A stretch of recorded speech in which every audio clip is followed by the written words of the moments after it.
Some folks live in a town all their lives and never get seen plain. They get measured by the thing that happened to them, by the black ribbon on their sleeve, by the empty chair beside them at church, and all the living parts of them get buried under one hard word: widow, poor, trouble. But every now and then the Lord sends along someone quiet enough to look past the name folks, give you and notice the hands still working, the heart still beating, and the courage still standing up before dawn. In the Dakota Territory of 1878, Violet Ainsley crossed the muddy street of Prairie Hollow, with a flour sack clutched against her ribs and her dead husband's gray wool shawl drawn over her shoulders. Though the morning was too warm for it, wagon wheels hissed through Todd snowmelt. A church bell rang once and stopped, as if even the bell had thought better of speaking too loudly. Violet kept walking, boots sinking in brown ruts, chin lifted, a small framed photograph tucked inside her basket beside 3 brown eggs, and a folded notice from the bank. The notice had been opened so many times, the crease was soft as cloth. Behind her, on the general store porch, Mrs. Ada Plum said loud enough for half the street to hear, "She ought to sell and be done. She is only a widow, only a widow." Violet's fingers tightened around the flour sack. White dust leaked from one torn corner and sprinkled the black of her dress like fresh grave dirt. She did not turn. She had learned in 7 months that grief made people bold around you. They said things over your shoulder they would not say to your face. They looked at your empty ring finger if you had stopped wearing the ring for chores, then at your eyes if you put it back on. They counted your coins, your livestock, your candles, your steps. They counted everything except how many mornings you had risen when no one was there to call you back to the world. A bay horse stamped outside the livery, and a man near its bridle looked up. Jesse Mercer had one gloved hand on the horse's cheek, and the other looped through the reins. He was not a tall man in the showy way some cowboys tried to be, all spurs and hat brim and swagger. He stood like a fence post that had survived 3 winters, quiet, weathered, and unwilling to lean unless the ground itself gave way. His coat was patched at the elbow, a scar pulled faintly at the corner of his mouth. His hat shadowed eyes the color of creek water under ice. He heard the words. Violet saw that he heard them. "Before we go farther, tell me where you are watching from tonight. If this story touches your heart, like it, share it with someone who loves quiet frontier love, and subscribe for more stories about courage, home, and the people others fail to see." Violet stepped off the planked walk, misjudged the mud, and nearly went down. The flour sack slipped. Jesse's hand moved before she could catch it. He was across the street in 3 strides, one arm steadying the sack, the other not quite touching her elbow. "I have it," she said. "Yes, ma'am," he answered, and let go at once. That was the first thing Violet noticed. He helped without holding on. She drew the shawl tighter. It had belonged to Nathan in the last winter of his life, when fever had left him cold, even by the stove. The wool still held, or she imagined it held, a trace of wood smoke, liniment, and the peppermint tea she used to force between his lips. Some mornings she wore it to punish herself. Some mornings she wore it because she could not cross the room without it. Jesse looked at the leaking flour. "That sack split, so it is. Mercantile's twine is poor. That will be the least of Mr. Cole's sins today." A small sound came from Jesse, almost laughter but not quite. He bent, picked up the fallen photograph from the mine.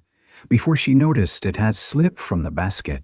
He did not look at it long, just long enough to see the young man in a stiff collar, solemn beside Violet, one hand resting on the back of a chair, as if already uncertain the world would hold him. Jesse wiped the frame with his sleeve and offered it back. "Thank you," Violet said. His eyes moved to the folded bank notice, then away with more manners than curiosity. "You live on the North Road?" "I do. Ainsley Place." Her mouth tightened. "It is still called that, I know." Most men would have filled the silence. Jesse did not. Behind them Mrs. Plum had gone quiet, which somehow felt worse. Violet tucked the photograph deeper beneath the eggs. I have work to do. Yes, Mom. She expected him to step aside. Instead, he bent and lifted the flour sack clean from her grip. I said I have it. I heard you. He nodded toward the torn corner. But if you carry it that way to the North Road, you'll have half a biscuit left by the time you reach home. I do not take charity.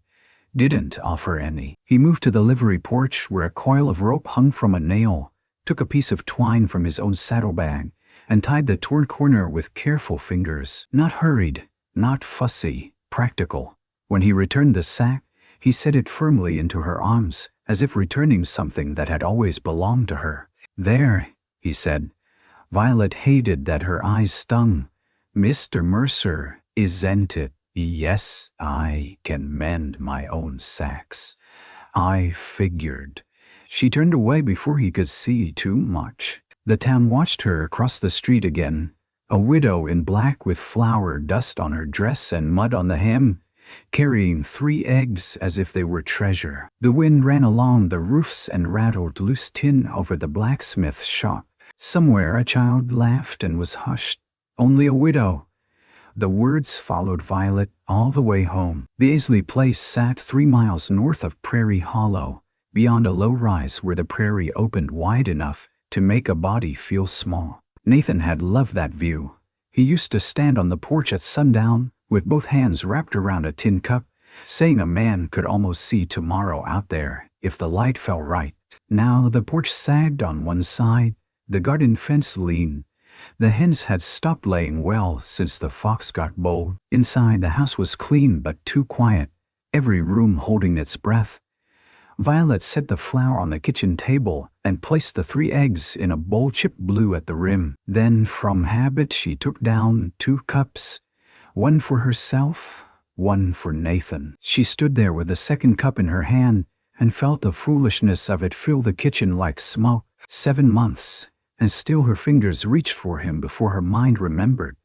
She set the cup down anyway. At the far end of the house was a small room she had not opened since the burial. Nathan's boots stood beside the bed. His Bible lay open to a psalm he had underlined with a shaking hand. His coat hung on a peg. The pillow still held the hollow of where his head had rested through the worst of the fever. Violet dusted the doorframe every Saturday but never turned the knob. The bank notice lay on the table beside the cups. Payment due by April 30. Failure to satisfy debt will result in seizure and public sale. Mr. Alden Gable had written it in a hand so neat it seemed proud of itself. Violet took off Nathan's shawl, folded it over the chair, then put it on again. She mixed flour with water and salt, worked it into rough dough, and fried it in a skillet with the last spoonful of lard. Outside, the wind pressed against the walls. The house answered with small groans. At dusk she walked to the little grave beneath the cottonwood. Nathan Ainsley, beloved husband, 1851, 1000, 1877. The marker had been made by the carpenter, but Violet had sanded it herself until her hands blistered. She knelt and pulled dead grass from around its base.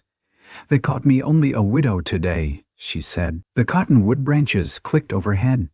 A meadowlark called once from the fence, then flew. "I suppose they're not wrong." She waited, as if the grave might correct her. It did not. 3 days later, Jessie Mercer rode to the Ainsley place leading a dun mare with a cut along her flank, and a little girl seated stiffly in front of his saddle. The child wore a brown dress too short at the wrists and held a rag doll by one leg. Her cheeks were pale, and her eyes had the fierce, hollow look of children who had learned too early not to ask for what they needed. Violet saw them the garden, where she was repairing a broken gate hinge with a bent nail and the back of an axe. Jessie reined in near the porch. "Mrs. Ainsley, Mr. Mercer, this is Ruthie." The girl stared. Violet set down the axe. "Hello, Ruthie. She doesn't talk much before noon," Jessie said. "It is nearly 4. She makes exceptions." Ruthie's mouth twitched, but she hid it against Jessie's coat. Violet looked at the mare. "That cut needs washing. That's why I came."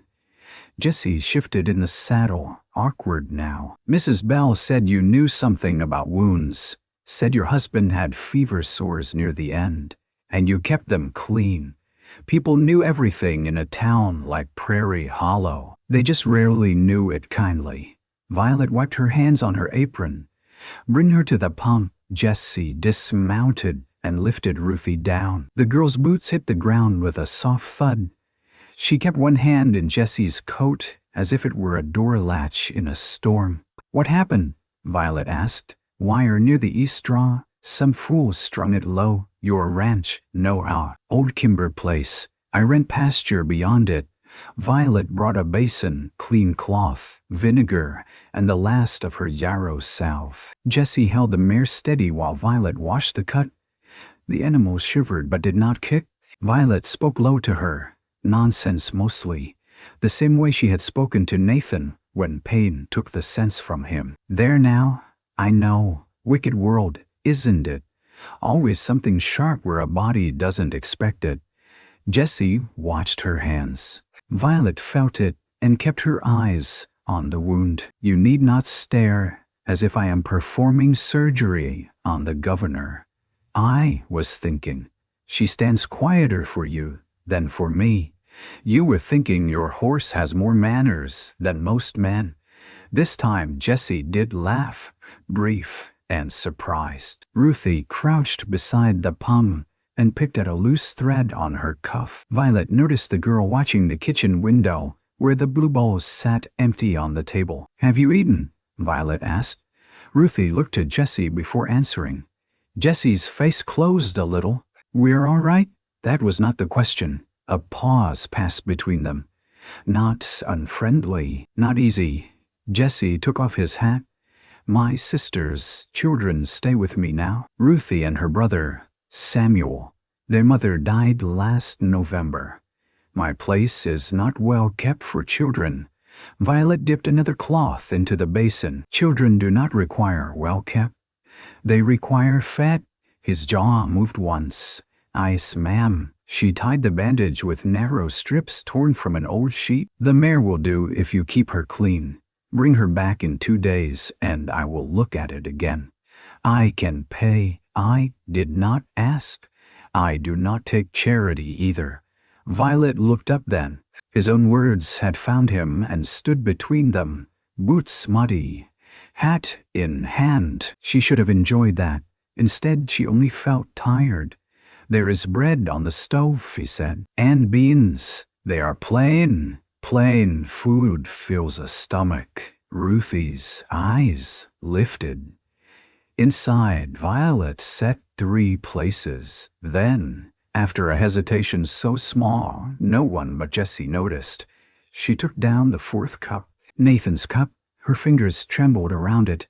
Jessie saw. He said nothing.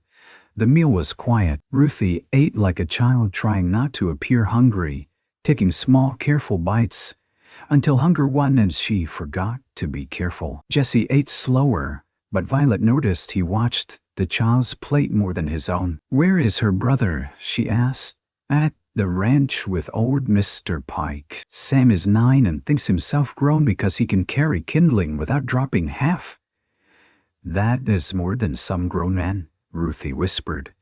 He drops some. Violet looked at her. Does he? The girl nodded solemnly. But only when he kicks doors open. Jessie rubbed a hand over his mouth to hide a smile. After supper, Ruthie wandered to the parlor doorway. Violet stiffened.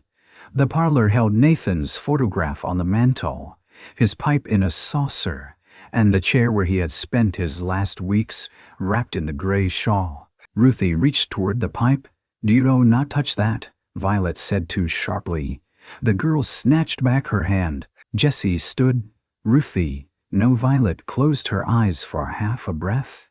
No, I was harsh. I am sorry. Ruthie's lower lip trembled, but she did not cry. Frontier children often did not cry when tears were deserved. They saved them for darkness. Violet crossed the room, took the pipe from the saucer, and held it out. It belonged to my husband. His name was Nathan. Ruthie touched it with one finger. Does he need it back? The question went through Violet like a needle. No, she said softly, not anymore. When Jesse left, he paused at the porch step. I need a woman's help, he said, then grimaced as if the sentence had come out wrong. Not like that. I mean wages, work, cooking some days, my bebe mending, looking after Ruthie when I'm on range, keeping accounts if you know numbers. Violet stood in the doorway, lamp behind her. People will talk. They already do. That is not an answer. It is the only one I have. The wind lifted the edge of Nathan's shawl around her shoulders. Why me? Jesse looked toward the north pasture where twilight had turned the grass silver. Because today you cleaned a wound better than the doctor did last spring. Because you asked a child if she had eaten and waited for the truth. Because when Mrs. Plum called you only a widow, you kept walking as if the street belonged under your feet. Violet swallowed. That is not a reason to hire a woman. It is to me. She should refuse. She knew she should. A widow living alone had only a few protections, and reputation was the cheapest and most breakable of them. One unkind sentence could cut deeper than hunger. But Mr. Gable's notice lay on the table. Her flour was low. The hens were fewer than last year. Pride could not be boiled into soup. I will work 3 days a week, she said, for wages written in a ledger. No favors, no secret kindness. Jesse nodded. No secret kindness, and if anyone asks, I am tending your niece and doing accounts. That is what you will be doing. I will not be pitied in your house. His answer came after a long quiet. Then do not pity mine. The Mercer place sat 6 miles west, where the grass grew rough and the wind seemed to come from every direction at once. It was less a ranch than a collection of stubborn things refusing to fall.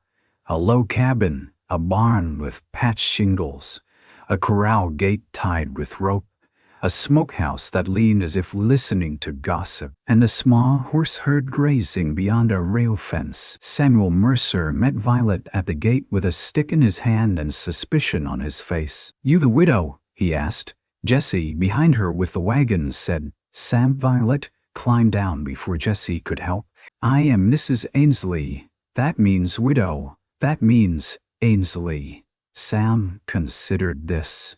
He had Jesse's eyes, but none of Jesse's stillness. His hair stuck up in the back. His shirt had a missing button. His boots were unlaced. Can you cook? He asked. Can you wash your hands? He stared at her. Ruthie, from the porch, made a small sound that might have been delight. Jesse coughed once. She has you there. Violet walked into the Mercer cabin and understood at once why Jesse had come. It was not filth. Jesse was not a careless man. The floor had been swept, the stove black, the tools stacked, but the place had the strained order of a man trying to survive tasks he did not know how to see. Children's stockings dry stiff near the stove. A pile of mending sat untouched in a crate. Beans had burned at the bottom of a pot. The flour barrel held a scoop, but no cloth cover. A broken doll lay under the table.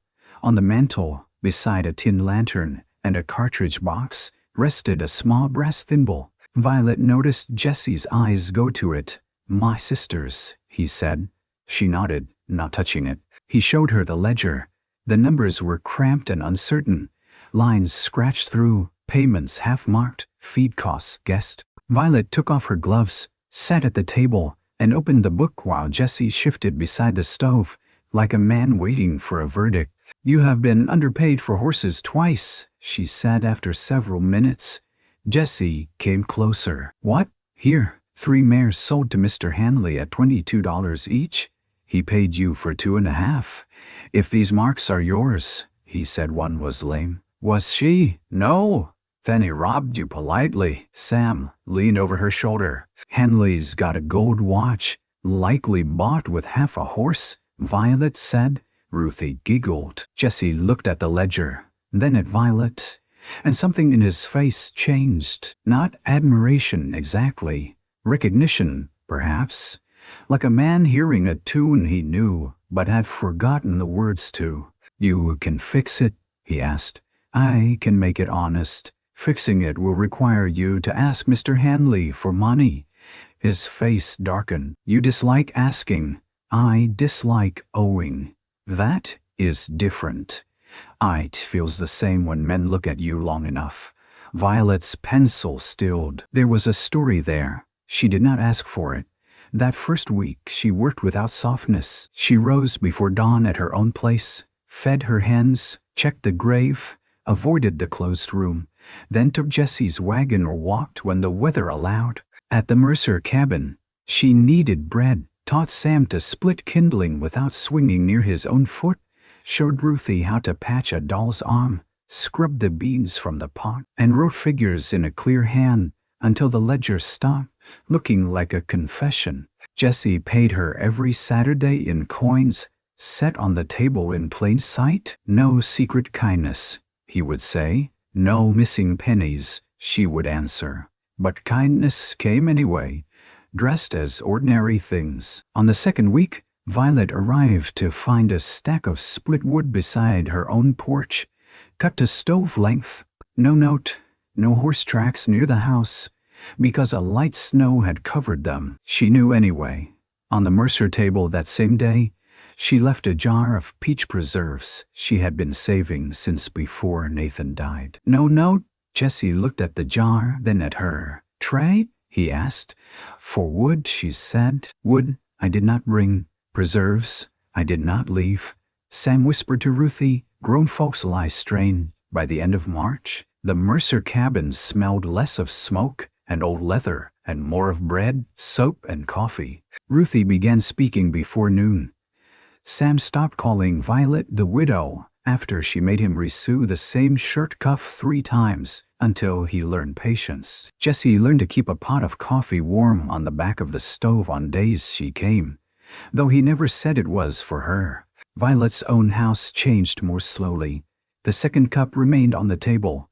Nathan's room stayed closed. She still wore his shawl when she walked to the grave. But one evening after a long day at the Mercer place, she came home and noticed the dust along the parlor windowsill. She wiped it clean. Then she opened the curtains, only for an hour. At church, the town noticed everything. Prairie Hollows Church was a square building with whitewashed boards and a bell that cracked in cold weather. Widow Ainsley sat in the third pew from the back, as she had when Nathan was alive, though now the space beside her seemed wide enough for Winter to sit down.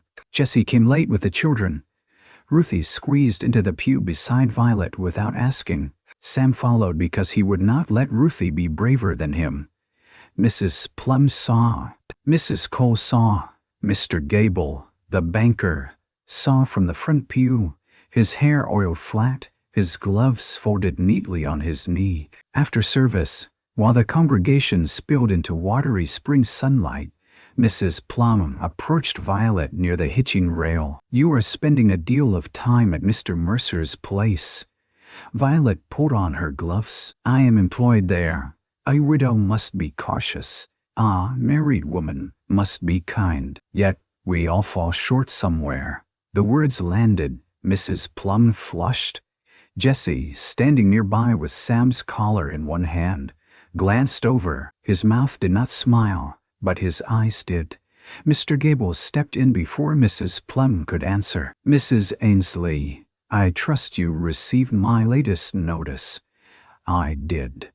"Then you understand time is running thin." Violet felt the eyes around them sharpen. "I understand the date. The bank prefers a private settlement to public distress. Given your circumstances, selling the property voluntarily might spare embarrassment." Jesse's hand tightened on Sam's collar. Violet lifted her chin.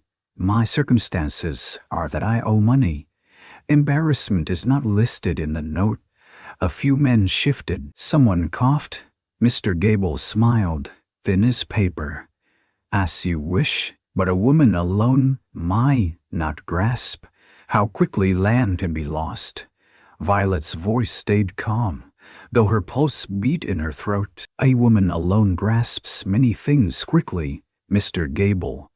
Jessie stepped closer then, not in front of her but beside her. "She has work," he said. "And wages." Gable looked at him.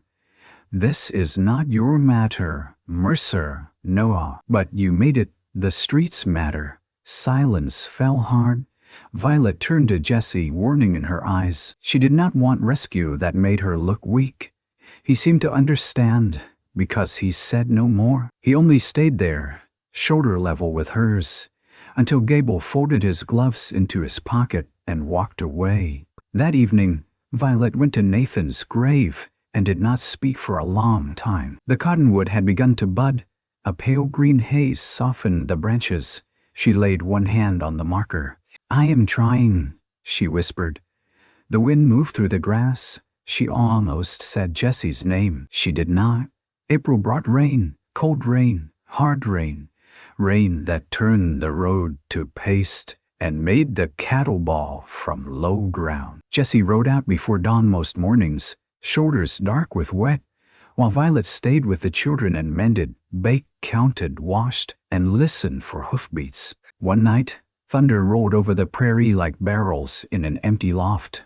Sam tried to act unafraid until lightning cracked close enough to shake soot from the chimney. Ruthie crawled under the table with her doll. Violet lit another lamp. "Come out, both of you. I ain't under because I'm scared," Sam said from the shadows. "I'm checking for mice. Mice appreciate company in storms." Ruthie sniffed. Violet spread quilts on the floor near the stove. "When I was small, my father told me thunder was wagons crossing heaven." Sam peered out. "That's so?" "No, but I liked him for saying it." The door opened on a gust of rain, and Jessie came in carrying his saddle over one shoulder. Water ran from his hat brim. He stopped at the sight of the children wrapped in quilts, and Violet seated on the floor with Ruthie's doll in her lap, sewing by lamplight. For one unguarded second, his face showed such hunger that Violet looked away. Not hunger for food, for this, warmth, a room where children breathed easier. A woman by the stove, not because she had been trapped there, but because she had chosen to sit. Then the look vanished. "Bridge is near washed out at Miller Creek," he said. "I'll ride at first light and warn Pike. You eat first," Violet said. "I'm wet. The beans will not mind." He hung his coat and sat. She set a bowl before him. Their hands brushed. Neither moved for a breath. The storm filled the silence. Later, after the children slept, Jessie stood by the mantel with his sister's thimble in his palm. "Her name was Caroline," he said. Violet looked up from the ledger. She could sew a straight seam in a wagon going over stones, talked all day, sang badly, loved a man who said he'd build her a white house, and instead left her with 2 children and his debts. His tone rolled the thimble. "Fever took her in November. I was north buying horses. Snow came early. By the time I got back, she was gone." Violet closed the ledger gently. "Ruthie wouldn't speak for near a month," he said. "Sam tried to cook biscuits. Used salt instead of flour once." A little smile touched Violet's mouth and faded. Jessie stared at the thimble.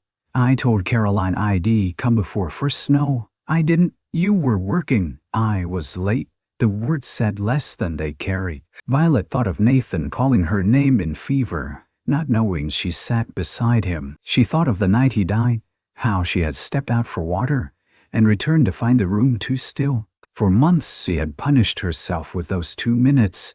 "Nathan died while I was at the pump," she said. Jessie looked at her. It was not even a far pump, 20 steps. "I had been sitting beside him all night. He asked for water. I went. When I came back, he was gone." She folded her hands to still them. "People told me it was a mercy. They meant well. Mercy can be a cruel word when you did not grant it."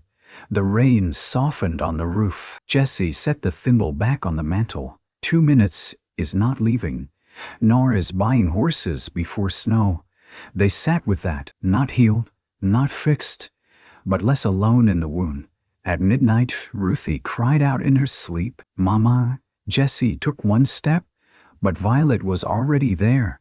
She knelt beside the quilt and laid a hand on the child's hair. "Hush now. You are warm. You are safe." Ruthie's eyes opened, wet and unfocused. "Don't go. I am here." Jesse stood behind them in the lamplight, hands hanging helpless at his sides. Ruthie caught Violet's sleeve and would not let go. So Violet lay down on the quilt beside her, dress and all, and let the child press her face into Nathan's gray shawl. In the morning, Jesse found them asleep that way. He stood a long while before he put coffee on. By mid-April, Violet's wages had paid a portion of the banknote, but not enough. Mr. Gable knew it. He began visiting her house when she was not there, leaving notices tucked in the doorframe. Once she came home to find bootprints on the porch and the parlor curtains moved aside. Nothing had been taken. That was almost worse. She started carrying the photograph in her basket wherever she went. At the Mercer place, Jesse noticed the shadows beneath her eyes. "You are thinner," he said one afternoon while fixing harness at the table. I was aiming for economical Violet. It was the first time he had used her Christian name without accident. The sound of it warmed and frightened her. She sharpened a pencil with a small knife. Do not what? Say it like you have a right to worry." He set down the harness. "I was not aware rights were required. They are when worry becomes interference." His scar pulled tight. "Gable bothering you?" She stood. "I can manage Mr. Gable." "I didn't say you couldn't. But you meant I shouldn't have to." "Yes." The honesty undid her more than denial would have. She walked to the window. Outside, Sam was teaching Ruthie how to throw a loop over a fence post. The rope landed around her own feet twice. She laughed, a bright sound carried by wind. Violet pressed a hand to her waist. "People already think I have forgotten my husband." Jesse's voice came low. "Have you?" She turned sharply. "No, then let them be wrong. That is easy for a man to say." "No, Mom." His face had gone still. "It is hard for anyone to live under a lie." He looked at the thimble, then away. Violet understood there were things said about him too. A man who let his sister die alone. A cowboy with 2 children he did not know how to raise.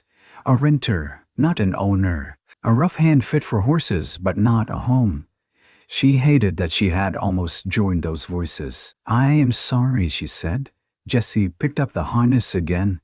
"No need." "There is." He did not answer. That evening on her way home, Violet stopped at the cemetery.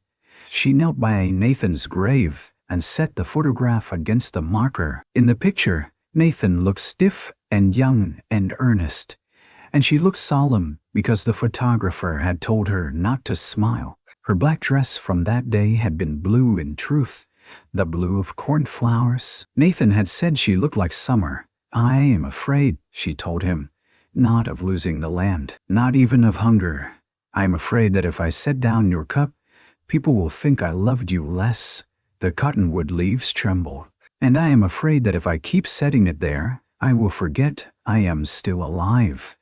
A long time passed. When she went inside, she stood before the second cup on the kitchen table. She lifted it, washed it, dried it, and placed it in the cupboard. Then she sat down and wept until the lamp burned low. The next morning she opened Nathan's room. Dust lay soft over everything.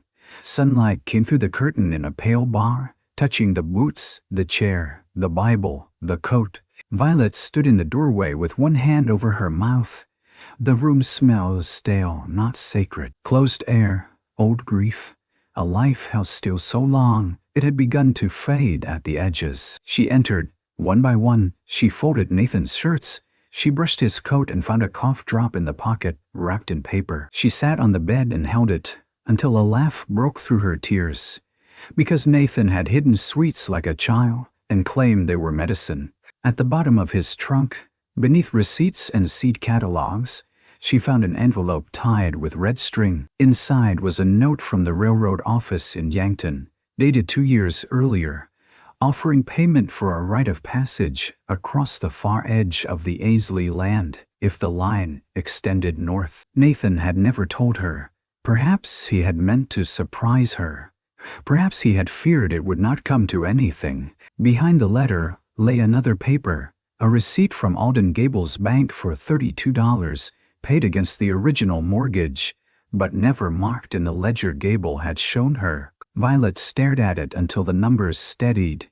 $32 would not erase the debt, but hidden payments changed a man's honesty, and a dishonest banker might be made to sweat. She folded the papers, put them inside Nathan's Bible, and carried the book to the Mercer place. Jessie was in the barn, bareheaded, struggling with a colt that favored one foot. Sam held a lantern though it was daylight, because he had been told to hold something and took the duty as a soldier might take a flag.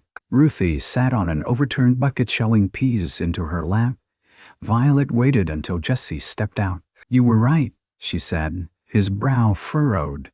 "A rare thing." "About what?" "Gable." She showed him the receipt. Jessie read it twice. The second time his face changed. "He didn't credit this." "No, you have his mark here." "Yes. You can take this to the sheriff." "I intend to take it to Gable first." Jessie's head came up. "Alone? I am not a child. No, I am not asking permission. No, I am asking if you will drive me because the road is mud and your wagon wheels are broader than mine." A slow smile moved through his tired face. "That, Mrs. Ainsley, I can do." They went the next morning. Violet wore her black dress brushed clean, Nathan's shawl over her shoulders, and a bonnet tied firm beneath her chin. Jessie drove beside her, saying little. The prairie lay wet and shining under a gray sky. Meadowlarks flashed yellow along the fence posts. At the bank, Mr. Gable received them with displeasure, disguised as concern. "Mrs. Ainsley, Mercer, this is unexpected." Violet placed the receipt on his desk. "So was this?" Gable looked at it. His expression did not move, but one finger tapped the desk before he stilled it. "Old records are sometimes complicated," he said. "Numbers are less complicated when they are honest." Jessie stood near the door, silent, present. Gable's gaze flicked to him. "You bring a hired cowboy to discuss bank matters." I brought a witness." "To what?" "To the way you answer." The banker leaned back. "Careful, Mrs. Ainsley. Accusations require proof. I have proof of payment. Off partial payment. Your debt remains substantial, but smaller than you claimed. Errors happen, then correct it." Gable removed his spectacles, wiped them with a white cloth, and smiled without warmth. "Even with correction, the due date stands, April 30th. Unless you have the balance, the sale proceeds." Violet felt the room tilt. She had known it would not be enough. Still, hope had its own foolish legs, and hers had carried her here. Jessie shifted. She did not look at him. Gable continued. "There are interested parties. Mr. Silas Rook has made inquiries. A woman in your position should consider a sensible arrangement. Marriage, perhaps? Protection." Violet's stomach turned. Silas Rook owned the freight yard, 3 teams, and in a smile that never reached his eyes. He had brought her ham after Nathan died and stood too close when she thanked him. Jessie's voice cut through the room. "You are arranging husbands now, Gable?" The banker's smile thinned. "I arrange solutions." Violet picked up the receipt. "Then arrange your ledger correctly." She turned and walked out before her anger shook loose. On the street, the rain began again, fine and cold. She stood beside the wagon and tried to breathe. Jessie came out behind her. "Violet, I cannot pay it." He said nothing. "I can work until my fingers split, and I cannot pay it by the 30th. "Still," he said nothing. She rounded on him.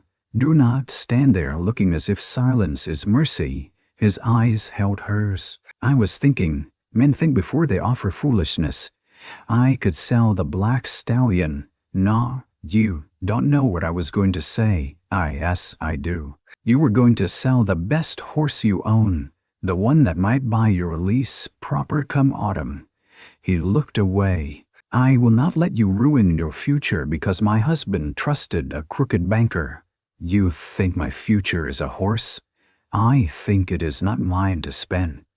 He stepped closer, rain dripping from his hat brim. And if I decide different, then you make me another debt? No, one with no paper, which is worse. A wagon rattled past. Mrs. Cole watched from the mercantile window. Violet lowered her voice.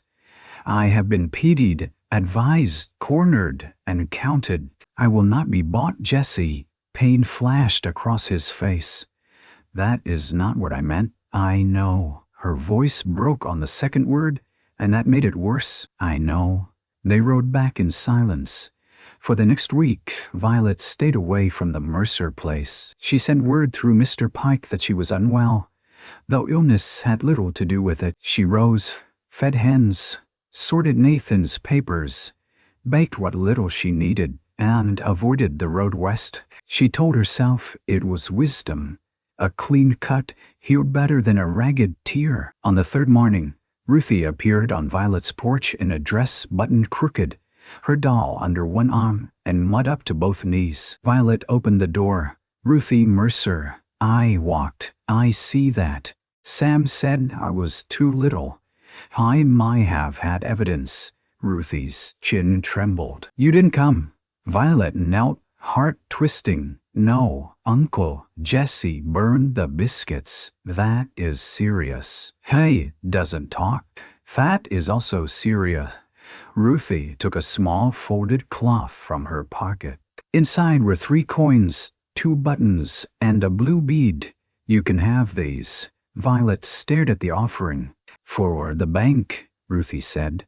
The world blurred. Violet gathered the child into her arms. Ruthie was stiff for 1 second, then clung hard. By noon, Jesse came riding fast, face white with fear. He swung down before the horse fully stopped. Ruthie, she is inside, Violet said from the porch, eating bread with too much jam. His shoulders dropped. Then anger came, born from fright. You walked 6 miles alone, he called through the open door. Ruthie's small voice answered, I brought money. Jesse closed his eyes. Violet stepped off the porch. Do not scold her yet. She was braver than sense. But the reason was kind. He looked at Violet as if he had not slept in days. You should have sent word. I did. You sent a lie. She folded her arms. It was the only one I had ready. Are you unwell? Yes. His anger softened at once. What is it? Pride, fear, grief. Take your pick. He stood there, reins in hand, mud on his boots, rain crowning his lashes. Come back. The simple words nearly broke her. I cannot. Yes, you can, Jesse. He shook his head once. You don't have to disappear to keep me respectable. The sentence landed between them, plain and unadorned. Violet looked away. He continued, quiet now. I have been called worse than a fool for helping you. Let them say it. I'll answer to my own name. And what about mine? I aim to answer for that too, when it needs defending. Not because you cannot, because sometimes a body gets tired inside. Ruthie dropped a spoon. Violet pressed her fingers to her eyes. I am so tired. I know. That was all. No grand promise. No hand reaching where it had not been invited. Just I know, spoken by someone who did. She returned the next day. By April 27th, Prairie Hollow had begun preparing for the public sale, as if it were a church picnic. Men speculated near the livery. Women murmured over calico. Silas Rook rode past the Ainsley place twice in one afternoon, tipping his hat both times, though Violet never came to the porch. Jesse did not sell the black stallion. Violet had made him swear. And Jesse Mercer was a man who treated a promise like a fence line. But he began disappearing in the evenings. He returned tired, with dust on his coat and his knuckles scraped. Violet suspected he was looking for another way. So was she. Nathan's papers revealed more than she expected. Receipts, seed orders, a small map drawn in his careful hand, notes about the railroad line, and one letter from Silas Rook offering to buy the Ainsley place for less than half its worth, dated 6 weeks before Nathan's fever turned fatal. Violet took that letter to Mr. Pike, who knew more about land than he knew about cooking. He spat tobacco into the dust and said, "Rook wants the water." "What water?" "Spring on your North 40. Railroad would need it if they lay track. That land ain't poor, Mrs. Ainsley. It's patient land, patient grief, patient men who did not say much, but kept coffee warm." On April 29th, Sam came running into the cabin while Violet was kneading dough. "Riders!" he shouted. Jesse came from the barn. Violet wiped flour from her hands and stepped outside. 3 men rode up, Silas Rook, Alden Gable, and Sheriff Tom Hask, who looked uncomfortable enough to prove he still possessed a conscience. Rook wore a fine brown coat and a red neckcloth bright as fresh blood. "Mrs. Ainsley," Rook said, smiling, I hope we might speak before tomorrow's unpleasantness." Jesse came to stand near the porch. Sam and Ruthie hovered behind Violet. "Speak," Violet said.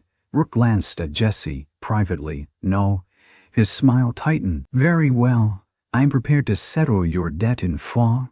Violet felt the children go still. "In exchange," Rook continued, "you will sign the property over to me and accept a position in my household. Respectable, of course. Marriage could be discussed after a suitable period." Jesse took one step. Violet lifted a hand without looking at him. He stopped. "A position," she said. Rook spread his hands. "You have few options. I offer security. You offer employment in a house built from my land." Gable sighed. "Mrs. Ainsley, pride is not provision." Violet turned to him. "Nor is theft banking." Sheriff Hask coughed. Rook's smile vanished. "Careful." "No," Violet said. Her voice was not loud, but the yard seemed to hear it. Even the horses stood quieter. "I have been careful for 7 months.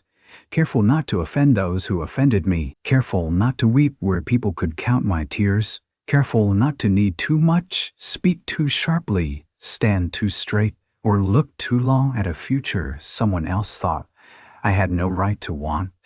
Jesse's eyes never left her. Violet reached into her apron pocket and pulled out Silas' letter. "You wanted the Ainsley place before my husband died. You knew of the railroad survey. Mr. Gable knew of payments not credited. Tomorrow, if this land is sold, every paper I hold goes to the territorial judge in Yankton." Gable paled, just slightly. Rook laughed, but it came out flat. "You think a widow can fight men with money?" "No," Violet said. "I think a woman with proof can make them spend a great deal of it defending themselves." Sheriff Hask looked at Gable. "Alden, is there trouble with the note?" "None," Gable snapped. Jesse spoke then. "Bring your ledger tomorrow." Gable turned. "What? To the sale? Bring the original ledger.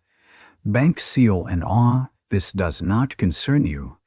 Jesse stepped off the porch. "It does if you sell land on false numbers." Rook looked him up and down. "Mercer, you are a renter with a dead sister's children, and more debts than cattle. Do not posture like a husband." The insult struck the yard like a whip. Sam lunged, but Violet caught his shoulder. Jesse went very still. For a moment Violet feared the old Western answer would come, fist or gun, or something that could not be taken back. But Jesse only removed his hat. "You are right about one thing," he said. "I am not her husband." Violet's heart dipped. Then he looked at her. "But I know the woman standing here better than any man who sees only a widow and an easy deed. She has fed my children, saved my horses, set my accounts straight, and stood up to hunger with flour on her dress and no complaint in her mouth. She is not only anything." Silas' face reddened. Jesse put his hat back on. "Bring the ledger." The men rode away with less dignity than they had arrived. That night, Violet sat at the Mercer table after the children slept. The dough had risen too long and collapsed in the pan. No one cared. Jessie poured coffee. Outside, coyotes cawed across the wet dark. You should not have said all that, Violet murmured. Which part? The true part? He sat across from her. Truth is usually what needs saying. It will cost you. Most things worth doing do. She looked at his hands around the cup. Scraped knuckles, scar tomb, clean nails because Ruthie had scolded him for dirt at supper. I'm afraid tomorrow, she said. I know. If they take the place, I do not know what I will be. Jessie's answer came softly. You be Violet. She closed her eyes. No one had said her name like that in a long time. Not as a duty. Not as a memory. As a living fact. At the sale the next morning, half of Prairie Hollow gathered in front of the bank. Clouds hung low, but no rain fell. Wagons lined the street. Horses stamped. Women stood in clusters with shawls tight around their shoulders. The auction table had been set on the bank steps, a cruel little stage for a woman's ruin. Violet arrived in Jessie's wagon with Sam on one side and Ruthie on the other. She wore a dark blue dress, not black. It had been packed away since before Nathan's sickness. The seams were let out and mended where needed, but the colors still held, deep as evening. Nathan's gray shawl lay folded in her lap. Jessie helped the children down, then offered his hand to Violet. She took it because the wagon's step was high, and because she wanted to. His fingers closed around hers for one steady second before letting go. Mrs. Plum stared at the blue dress. Mr. Gable stood at the table, jaw tight. Beside him was Silas Rook. Sheriff Hask held a sheaf of papers and looked as if he wished himself anywhere else. Before proceedings begin, Violet said, I request the bank ledger be shown. Gable's mouth hardened. This is irregular. Sheriff Hask cleared his throat. Alden, given the claims made, best show it. The banker had no choice. He placed the ledger on the table. Violet stepped forward. Her hands were cold, but they did not shake. She opened Nathan's Bible and laid out the receipt. Then the letter from Rook. Then the railroad notice. Paper by paper. The dead began speaking for the living. There is a payment missing, she said. There is an offer made before death for land. Mr. Rook now seeks through sale. There is evidence the land might hold value not disclosed to me while I was urged to surrender it quietly. Murmurs rose. Gable leaned forward. This is theater. No, Jessie said from behind her. Theater is pretending a mistake is not a lie because a widow is expected to bow her head. Violet turned one page of the ledger. The missing line was easy to see once everyone looked for it. Too easy. Sheriff Hask took the receipt, compared the mark, then looked at Gable. This is your stamp. Gable's face had gone gray. Silas Rook stepped back, but Mr. Pike, old and bent and enjoying himself for the first time in years, blocked his path with a cane. Stay for the show, Silas, Pike said. Mrs. Cole whispered, Mercy. Violet looked at the gathered town. Some faces showed pity, some shame, some only hunger for spectacle. She lifted Nathan's shawl from her arm and folded it once more, carefully, as if putting a season of her life into order. I love my husband, she said. I buried him in winter ground. I kept his cup on my table longer than sense allowed. I left his room untouched until the air inside grew old. I have been foolish in grief and stubborn in fear and proud when I should have asked for help. No one moved. But I have never been only a widow. I was Nathan Ainsley's wife.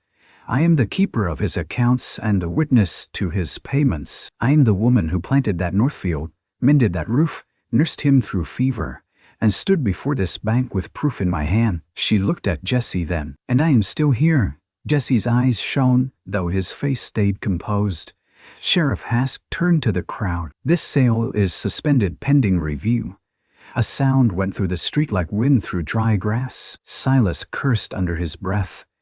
Gable began protesting, but the sheriff cut him off with a look. Then Mrs. Plum, of all people, stepped forward. Her cheeks were mottled red. Mrs. Ainsley, she said, voice stiff.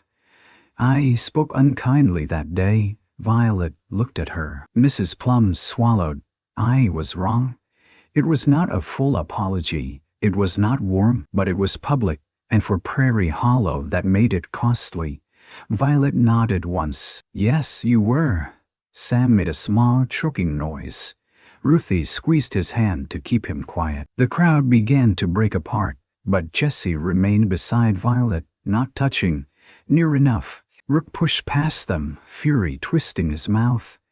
"You have won a delay, nothing more." Jesse turned. "No, she won the truth.